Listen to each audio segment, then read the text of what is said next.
เนาะเพิ่นก็ต้องการให้หลายๆคนแชร์ออกไปเนาะพี่น้องว่าเดี๋ยวนี้มันเกิดมีเหตุการณ์เงินปลอมก็คือใบ10 ดอกสบายดีตอนเช้าทุกคนนะสบายดีตอนเช้าแม่บ้านสบายดีบุญสบายดี FC ทั้งใกล้และไกลเนาะทั้งภายในและต่างประเทศเด้อมื้อนี้แม่บ้านมีเรื่องเล่าเนาะเหตุการณ์ก็เกิดขึ้นมาใหม่ๆมาดๆฮู้บ่ให้บุญเป็นหยังเกี่ยวกับเงินปลอมอีกได้นี่โอ้เนาะพี่น้องมื้อนี้เขาจะมาแจ้งข่าวเนาะว่าช่วงนี้เงินปลอมระบาดเนาะพี่น้องเพราะว่าหยังเพราะว่ามีแม่ค้าคนนึงเนาะเพิ่นโพสต์อยู่ในเพจของเพิ่นคือห้านเพิ่นมีห้านอาหารเนาะเพิ่นใส่ชื่อว่ามีใจคิทเช่นอยู่ไสคุณผู้บ่อยู่แคลิฟอร์เนียแม่นอยู่แคลิฟอร์เนียเนาะเพิ่นก็เลยโพสต์ออกมาแจ้งเตือนบรรดาแม่ค้าสาวขายหลายๆคนเนาะแม่ค้าแม่ค้าลาวแม่ค้าไทยเนาะที่แบบว่าห่วงพ่อค้านำทั้งพ่อค้าแม่ค้าสาวขายเนาะทั้งพี่น้องไทยพี่น้องลาวเฮาเนาะที่ไปขายเครื่องอยู่ตามมานางานบุญช่วงนี้ก็เทศกาลปีใหม่เนาะแม่นช่วงนี้เทศกาลปีใหม่เพราะว่าอยู่อเมริกาหลายเดือนได้สอนปีใหม่เบิดแม่นปีใหม่ก็พูนยาวจนฮอดเดือน6พุ่นเนาะพี่น้องเพราะว่าแต่ละทิศช่วงนี้แม่นแต่ละทิศแต่ละวัดเขาเจ้าก็จะหมุนเวียนเปลี่ยนไปเนาะเพราะว่าคันเฮ็ดพร้อมกันมันจะคนจะบ่ไปหลายเอาว่าถึงบุญ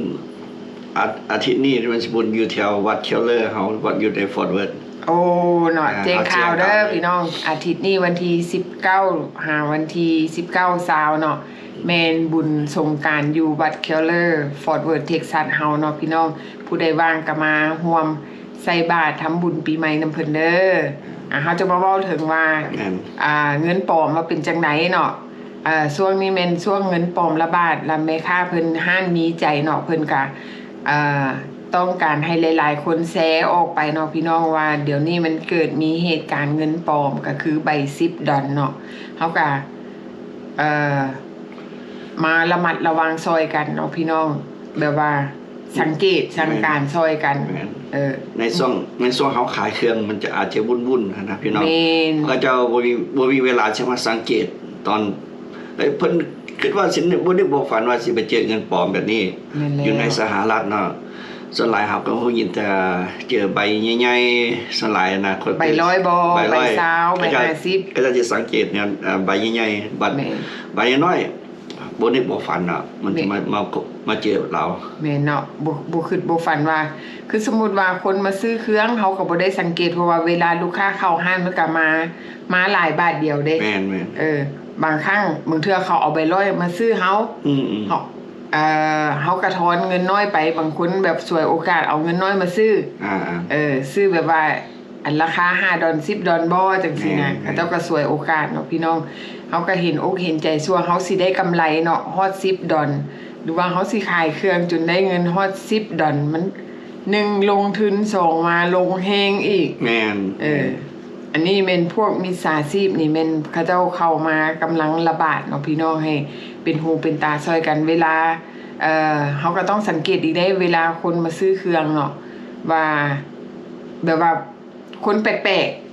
ปลกหน้าแบบพวกต่างประเทศบ่จังซี่นะอันนี้เฮาก็บ่สามารถฮู้ได้ว่าแหล่งที่มาของเงินมันเป็นแนวใดเพราะว่าเฮาไปซื้อเครื่องอยู่บุญมันอยู่อเมริกาเนาะมันคนนานาชาติ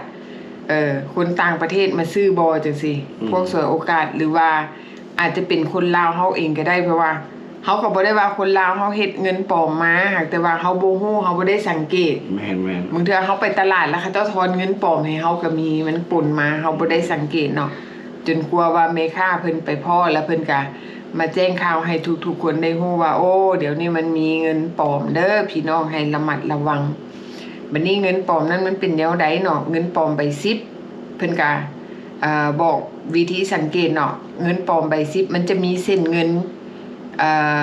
บ่มีเส้นเงินใบปลอมบ่มีเงินใบปลอมบ่มีเส้นเงินใบแท้จะมีเส้นเงินมันจะเขียนว่า US dollar แบบว่าอยู่ในเส้นเงินมันเป็นเส้นสีดำเนาะเวลาเฮาส่องใส่ใส่แดดส่องใส่แดดหรือว่าส่องใส่ไฟเนาะเฮาก็จะเห็นเป็นเส้นเงิน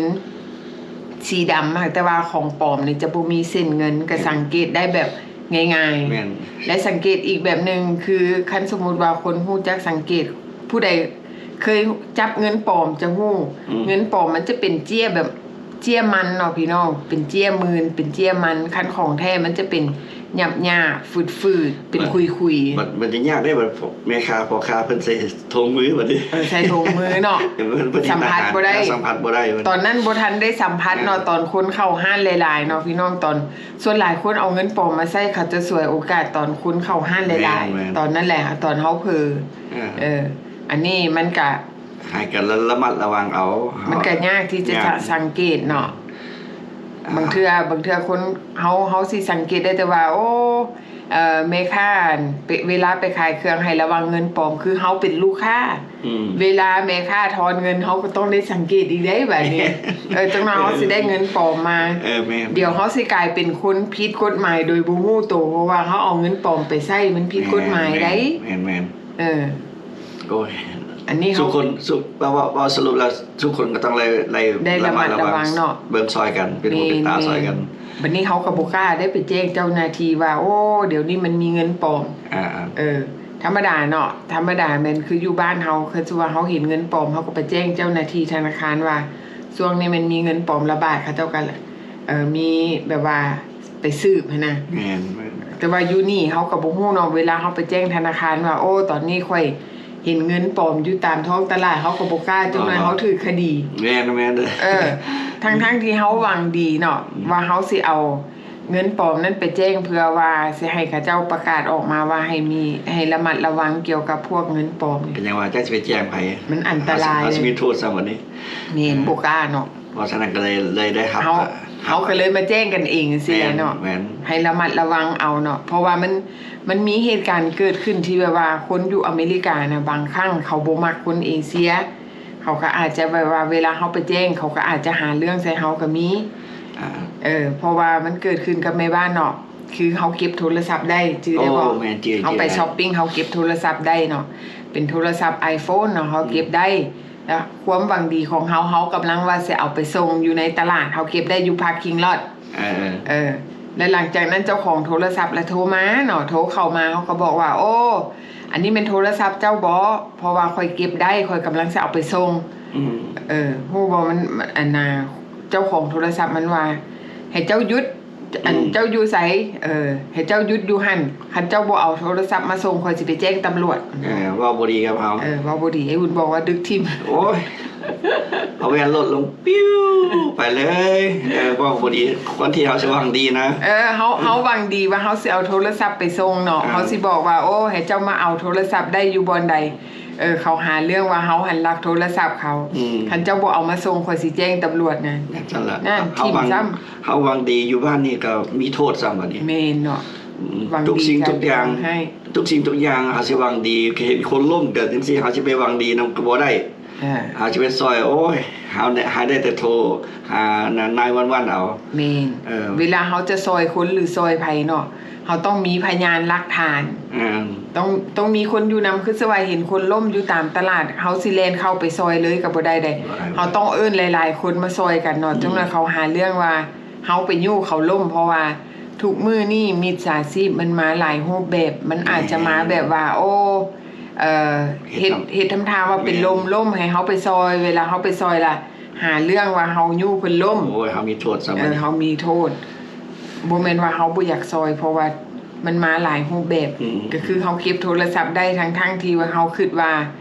บางทีโทรศัพท์เนาะมันเป็นวัตถุที่สำคัญสำหรับทุกๆคนเพราะว่าบางคนทุกสิ่งทุกอย่างข้อมูลอยู่ในโทรศัพท์เนาะเฮาก็คิดเห็นใจเพิ่นใจโตเฮาก็ว่าโอ้เฮาจะเอาไปส่งเฮาบ่ทันได้ส่งซ้ำเนาะพี่น้องเจ้าของมันโทรมาเฮาก็รับว่าโอ้ตอนนี้โทรศัพท์เจ้าค่อยเก็บได้อยู่บ่อนหันบ่อนนี่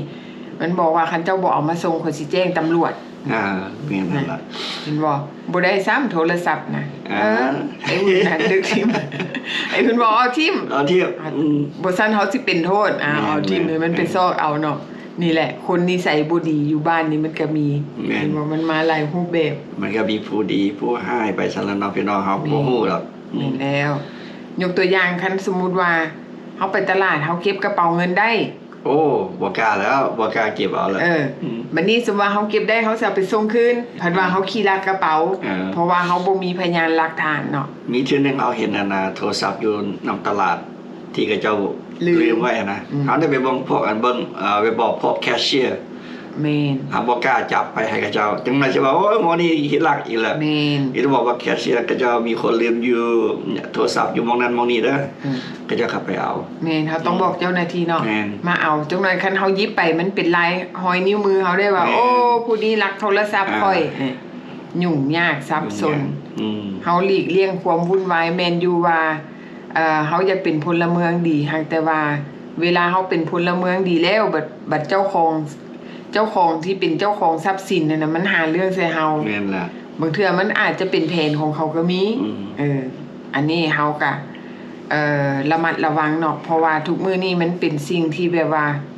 เฮาต้องได้ระมัดระวังตัวหลายขึ้น ในช่วงที่แบบว่านโยบายในการอยู่อเมริกาตอนนี้นโยบายของโพสต์ทรัมป์เนี่ยมันเฮ็ดให้คนเฮานี่มีการตื่นตัวมีการระมัดระวังตัวหลายขึ้น